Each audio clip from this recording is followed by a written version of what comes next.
Welcome back to another episode of Freedom Blueprint Podcast. I am hanging out today with my amazing wife. What's happening? What's up?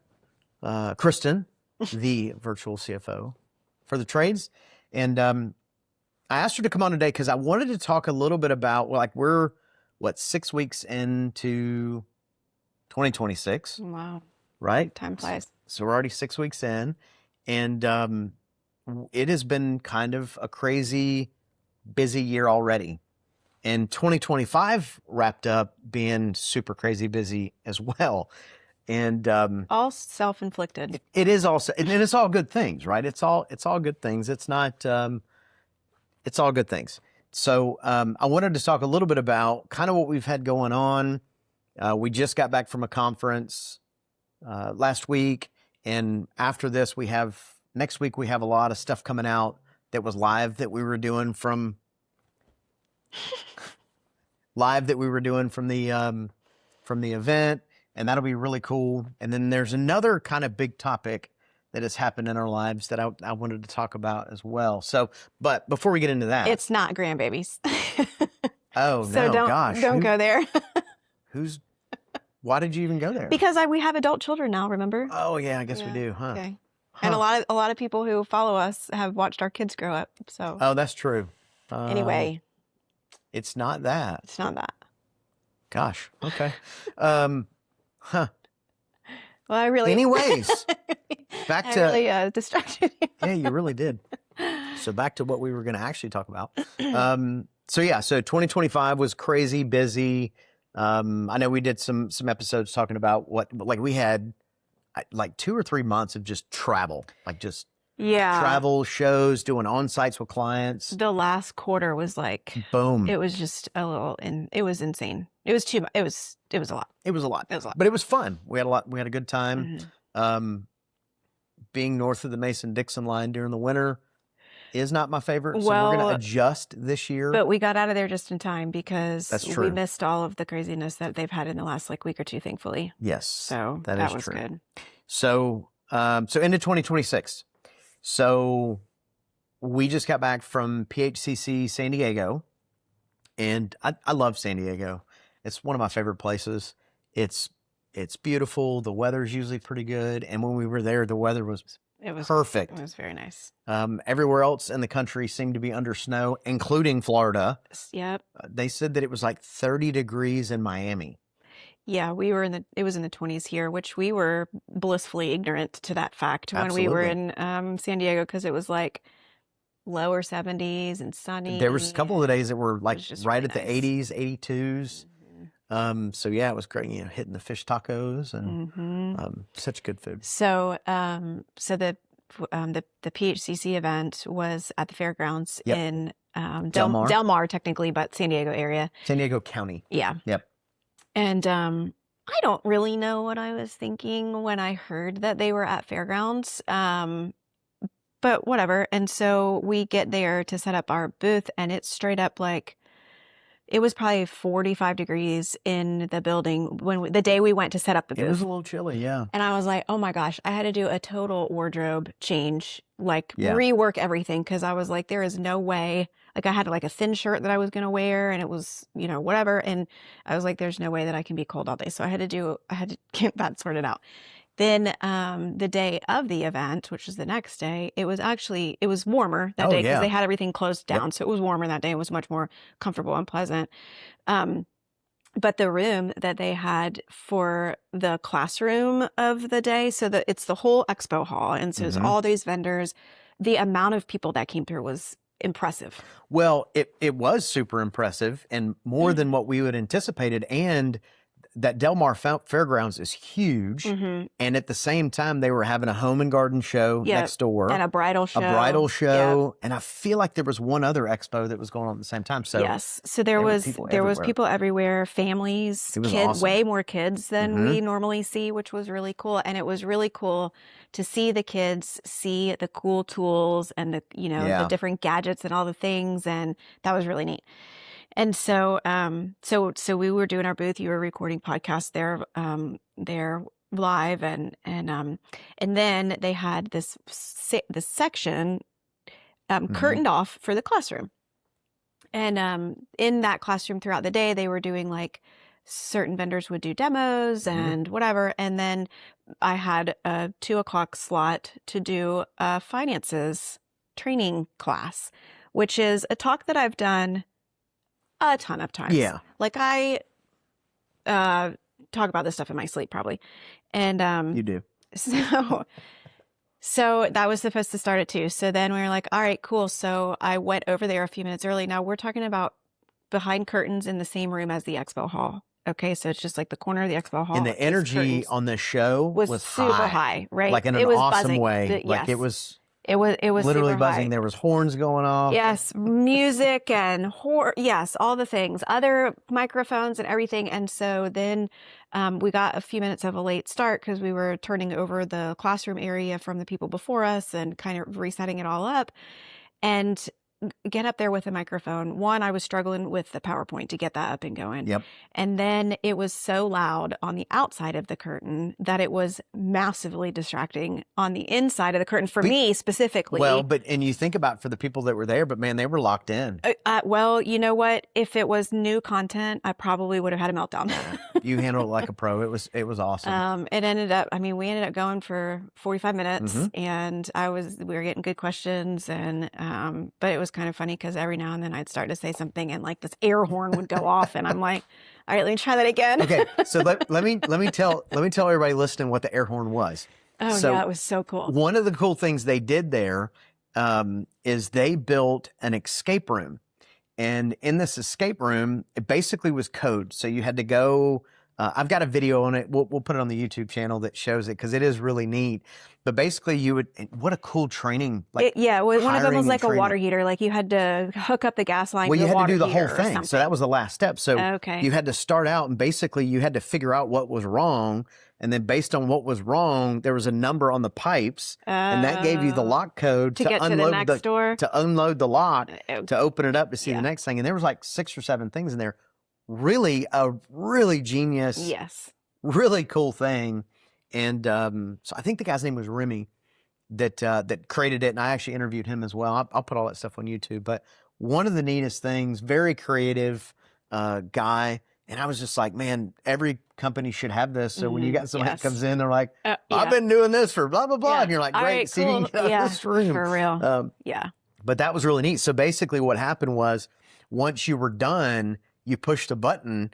And for anybody new who wasn't standing there watching and knew what it was basically an air horn. Yeah. So you'd see people that haven't done it before push the button, it would freak them out. Oh, I didn't realize that. That's funny. It was, I don't know if that was by design or not, but that was pretty cool. Yeah. So it was overall, it was really cool. And it was definitely just an interesting and good opportunity to be able to figure out how to move forward even through unexpected changes and things that come up, and you just gotta you just keep going forward. Such is life, such is business. That's right. So, yeah. I think the only other time that I thought the most difficult one that I ever had to do was talking where I was in a gymnasium and there was a curtain up, and on the other side of the curtain there was a bunch of old people playing pickleball. I thought that Why do they have to be old people? Because they were, because it was the senior citizens group. Like they were literally old people. I thought that one was the most challenging one. I didn't have a microphone on that one, so I had to like literally yell.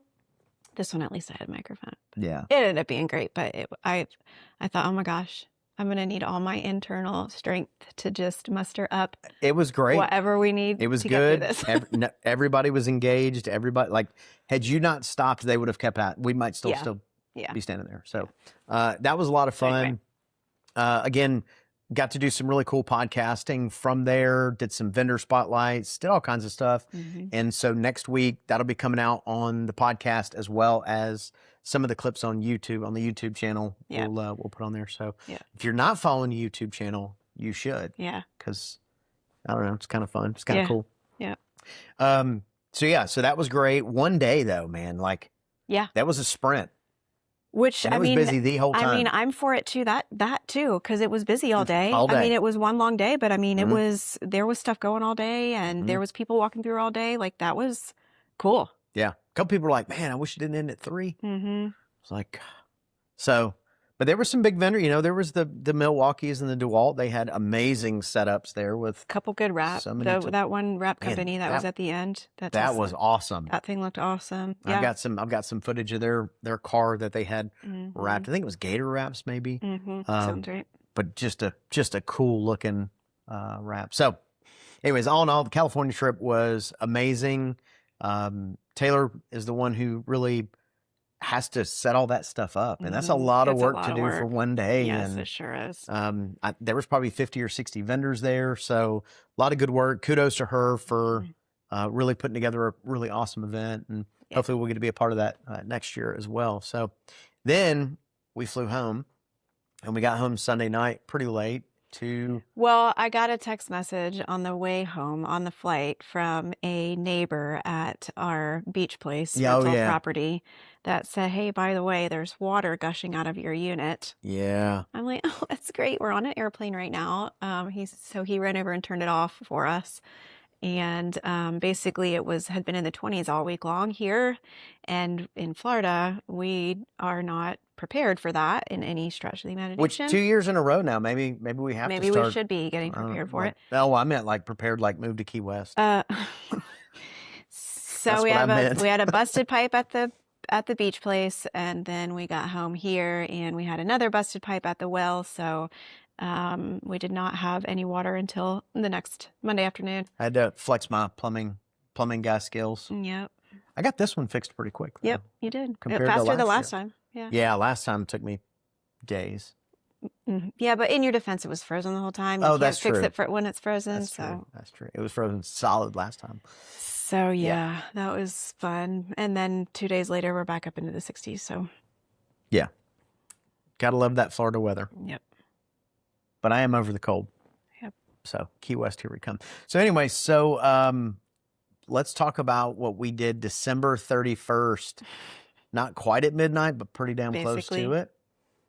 All right. So our kids are 19, 18, about to be 19, and 20, about to be 21. Mm-hmm. So we've been talking recently about, their future and how do we support them. So actually what happened is when they were growing up and we were trying to sort of kind of involve them into company businesses, they didn't want to have anything to do with it. They would wear the sweatshirt. Other than that, they didn't want to have anything to do with it. Where's my hoodie, Dad? Right. And then they both go off. One is in college for not even a couple of weeks, and the other one's been in the military for a couple of years. And now all of a sudden they're starting to talk about wanting to be part of the family business when they get out of their school and active duty. And we're like, y'all, we don't have a family business for you to be part of at the moment. Where was this years ago when we did? I mean, we do, just probably not in the capacity that they're thinking. Right. And so, unbeknownst to me, really, this one over here starts researching and putting feelers out for what could potentially be the next family business. Right.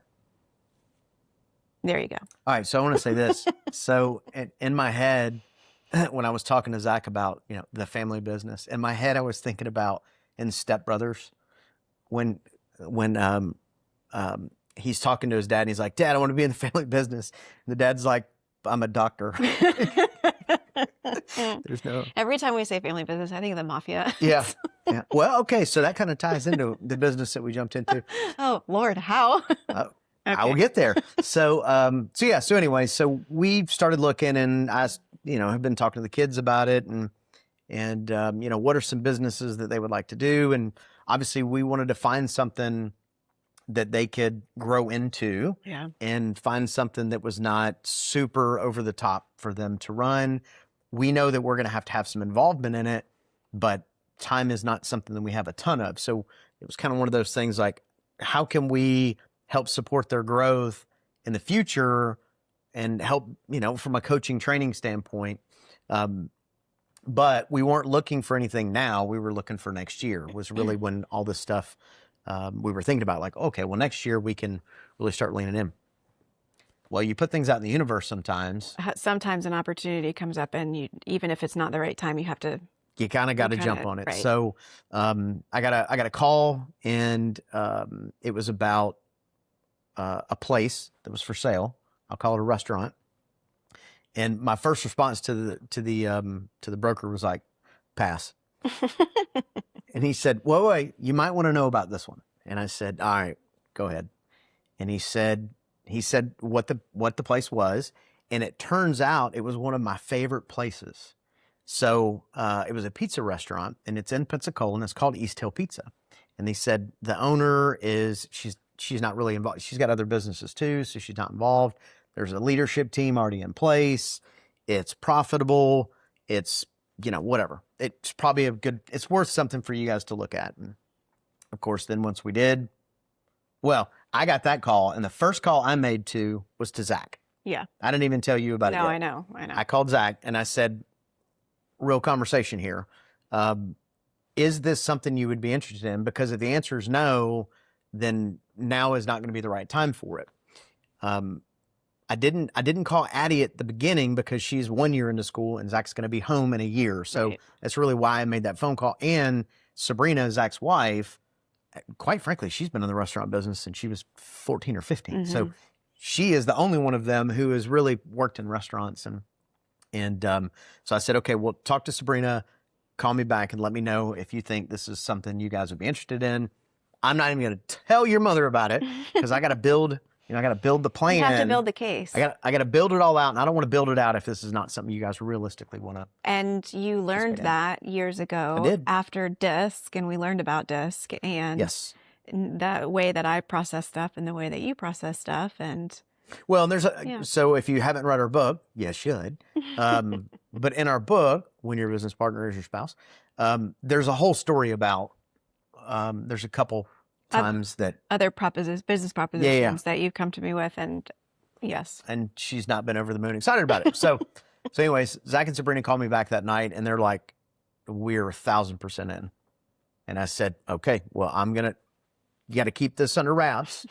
I need to get all my duckies in a row for your mom.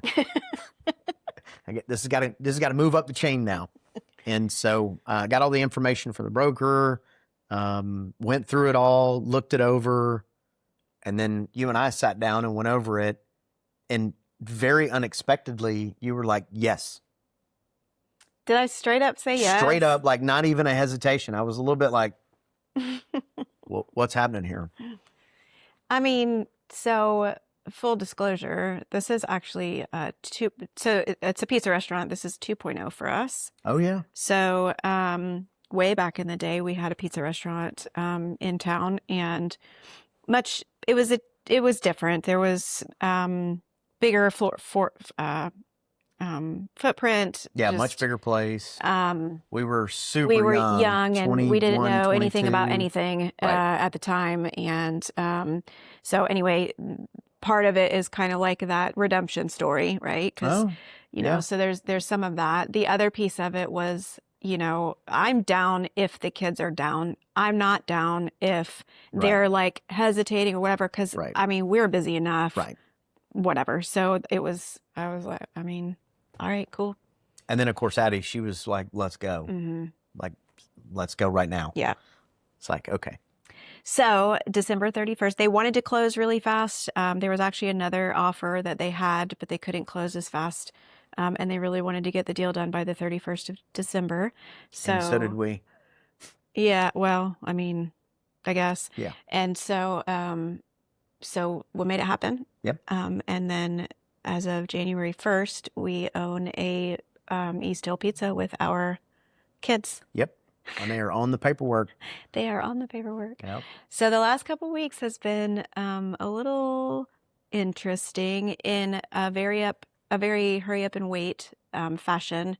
Yeah. There's a lot of licensing, and there's a lot of stuff that has to be organized and dealt with and transferred and all that kind of stuff. And it's one thing when you are opening a restaurant from scratch and you don't open your doors until you have all of that set up and ready to go. And it's another thing to purchase an existing restaurant and have to work to do the transfers of all of the existing licenses and whatever. And then there's the journey of the new team and the new team adapting to new owners and all of that you've really spearheaded over the last couple of weeks. Well, it was interesting. So on the licensing part, we knew it was going to take a long time. And because we closed so fast, We had a operating agreement basically with the other owners, which is great, but we're 40 days, 30 days, whatever the number is, and we've gotten most of them, but we're still waiting on a couple We were of them. just able to get a legitimate bank account yesterday. Like that's how it just. Well, at the time of recording yesterday, but yeah. Okay, fair enough. At the time of recording yesterday, but it's like you can't do this until this is done. You can't do this until that's done. You can't do that until that's done. It's like this whole big chain. It's silly. So obviously we've done this acquisition side from both sides a couple of times, and the people that we bought the business from, they're great. They're other business owners in town. Mm-hmm. She was not there on a day-to-day basis, but her team loved her. Like they really liked her. And so as we were talking this whole thing through, we had it set up on when we were going to do the announcement and what that was going to look like. And it was funny because she was like, yeah, it's probably just a few minutes. I don't think it'll be a big deal. And I was like, it is going to be a big deal. She had not said anything to her team. Well, sure. Really, about it. But you also don't. Yeah. Right. And I know that from an employee standpoint, that's hard to wrap your brain around sometimes. But when you're in an acquisition, I mean, it's exactly what we did on the first time we sold. Correct. We didn't and say even the second, a word. Well, to even this most recent time, the only people that knew were the people that were in the leadership roles. Like that was it. So we had our team meeting. It went about as well. Like there's a lot of emotions. There's a lot of feelings. There's a lot of, this restaurant has people that have been there 4 and 5 years. It's a long time. It's a long time in the restaurant business, and that's most of the team. So I knew they were going to have a hard time with it, and so a big part of what I did was I was there every day to just kind of, I don't know, just kind of get to know everybody, and it's been pretty cool. There's been a lot more changes than what we thought we were going to make. So they were really concerned. The team was really concerned that we were just going to come in and just like change everything just for the sake of changing it. And, the more you learn around DISC, the more you study around that, the more that you start putting together that most people fall under a form of one profile, and that one profile's biggest fear is the loss of stability, and that comes from change. And so it was not surprising that a lot of the team would be nervous about us just coming in and just changing stuff. Who are we? They don't know us. We don't know them. We wanted to make sure that we were handling that situation really carefully because we didn't want to lose any of them. Neither. Right. I mean, we needed them. We needed them, so we didn't want to lose them. And so, a couple of things, like it's been interesting to watch that transition, and if you can, and this is good. This is, I think, true for any position that you're stepping into, especially if you're stepping into some sort of leadership role in any business. If you can spend some time listening and observing, be a good sounding board for the team, and then pick a couple, 2 or 3 little things that you've heard them complain about and fix it. Yeah, give them the win. Right. Yes. Fix it. And that starts to build the foundation of, hey, they listen. Right. And they're willing to take action if we need something. And you did a really good job of that in the first parts, just kind of noticing a handful of things that you knew were annoying to them, or that they said, this is something that needs some attention or whatever, and putting attention to it. And then that starts to get them on board. Right. And then anything that's come out since then, we just have to be really careful not to use the word change. Right? We're updating, we're upgrading, we're, whatever. We're not using the word change. And it's amazing when you can just tweak vocabulary a little bit, how much that kind of stuff can change the way it's perceived. Plus, they've been a part of it. Right. That's the other thing, too, is, our first team meeting that we had, there was like some issues, and I just brought it to all them and said, here's the issue. How do we fix it? And literally amongst them, they fixed it. And I said, okay, is everybody in favor of making that change? And everybody good with it? And everybody's like, yeah, we're good with it. Right. Well, at that point, I didn't change it. They did. Right. So, and it was a good change. And quite frankly, they know the restaurant, the serving the food part better than I do. So it makes sense to use them as a sounding board and let them flex a little bit. Here's the other big lesson, maybe not lesson, because I think we knew this, but a lot of times, like, you put this stuff into practice, and it's really cool to see, is the leadership team there had no idea about anything about the business. They didn't know any numbers, food cost, labor percentage, like none of that stuff. And it probably took to week 2 that we had a scorecard that they had access to, and they could see it, and it was filled out daily. And same thing we talk about in the home service space. We are doing all of those things in this restaurant, and so we just closed out the first month, and even the labor and food costs went down almost like 7% on each, just because they knew. There's awareness, yeah. Like, they knew what to watch out for. So the conversations they're having around, do we order this? Do we not?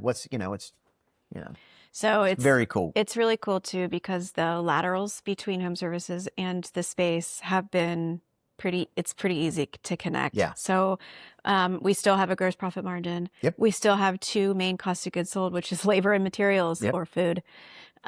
We still have things like average tickets we're still looking at. We are, there was something else that was a super easy lateral on it. The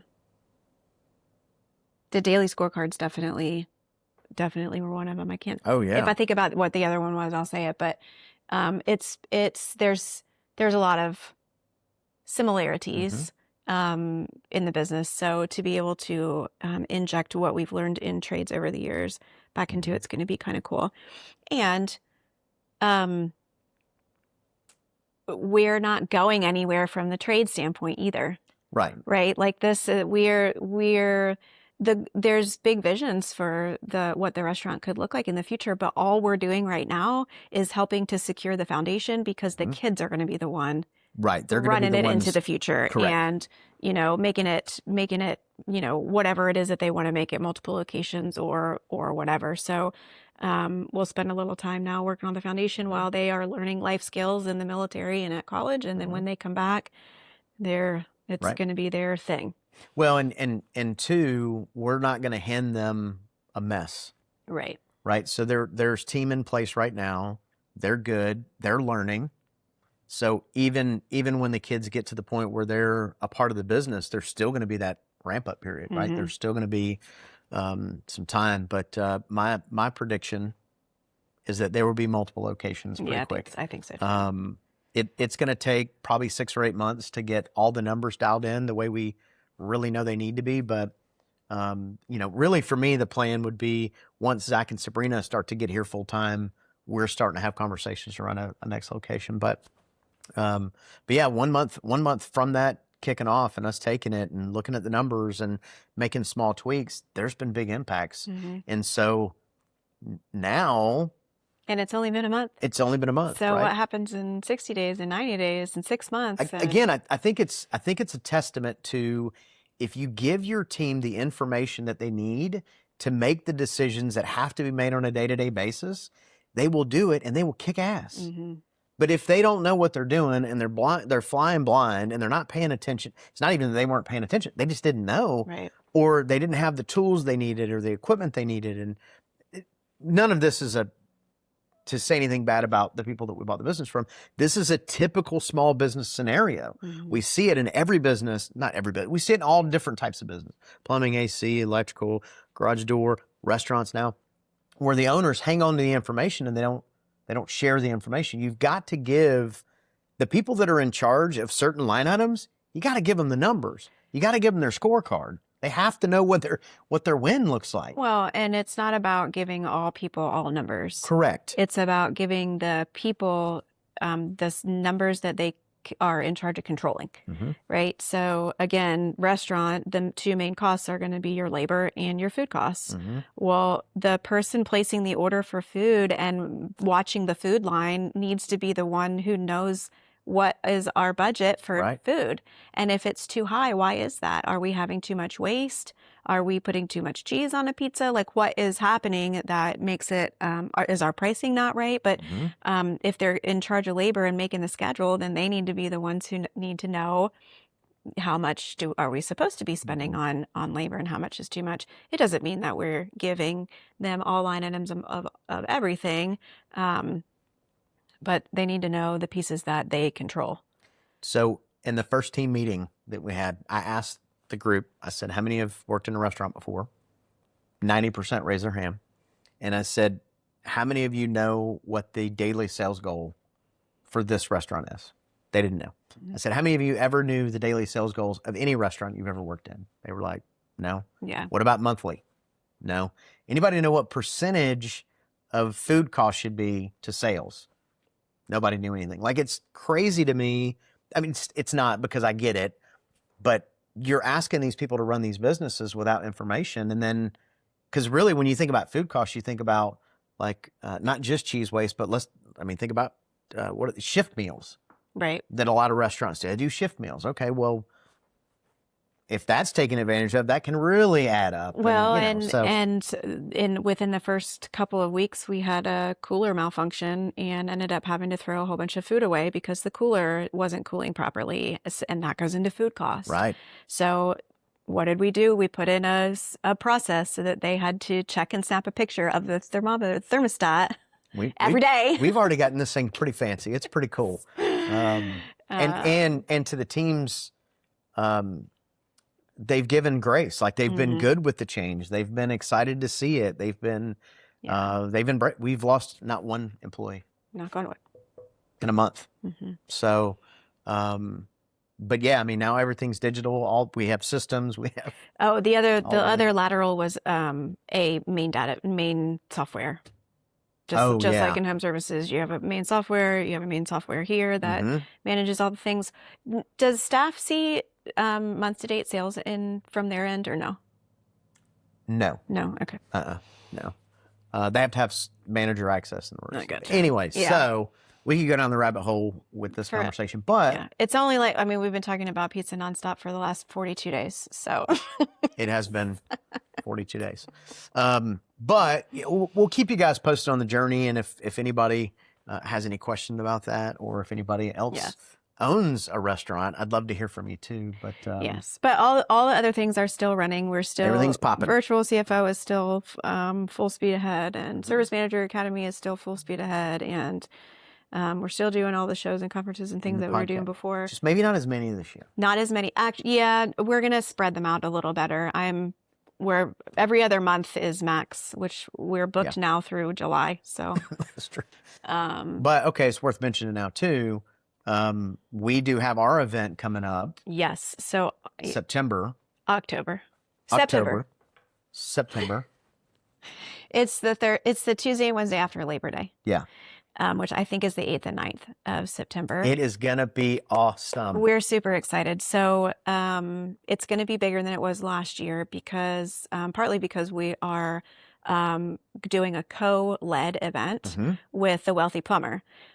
So last year we did an event in May that was Virtual CFO and Freedom Blueprint, and then Wealthy Plumber did one in October. That was the Hoorah. Both events were great. And then Jared from the Wealthy Plumber lives right down the road anyway. And then we got to chat. And we were like, why don't we just do it together? Why don't we just co-host this? Yeah. So it's going to be cool. Probably about 150 people. On Pensacola Beach. It's going to be amazing content. We've got Ellen Rohr is going to come guest speak with us. We've got a couple other really awesome guest speakers, and it's going to be really cool. So if you've seen some of the podcasts we did about the event that we were doing in April, we've shifted it to September. Yep. A lot of the same content, right? So the Blue Angel CEO is going to be there. Yep. Steve Wilmer will be there. Like we'll have some. It's going to be cool. It's going to be fun. And September is a fantastic time of year. Yes, fantastic time of the year. And we'll keep everybody posted on what that's going to look like. So, all right. That was a lot. Let's wrap this party. My gosh. I know. We have a lot going on, and it's February. So hang on. Well, cool. We appreciate you guys coming and hanging out with us, and we'll see you on another episode. So see ya.